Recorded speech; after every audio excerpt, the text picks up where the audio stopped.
कराची, जिसको शाहराहों का शहर कहा जाता है, उस शहर की एक अहम शाहराह है।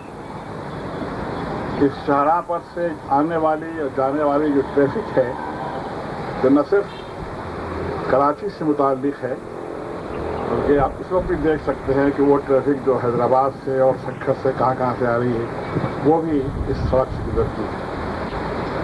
कारें भी गुजरती हैं, ट्रैफिक भी गुजरती है, मिनी बसेस, कोचेस। इस लिहाज से ये सड़क कराची की अहम तरीन शाहराहों में से एक है और इसकी बहुत अशद ज़रूरत थी। हालात का भी तकाज़ा था, यहाँ के जो वासी हैं, रहने वाले हैं, उनका भी था।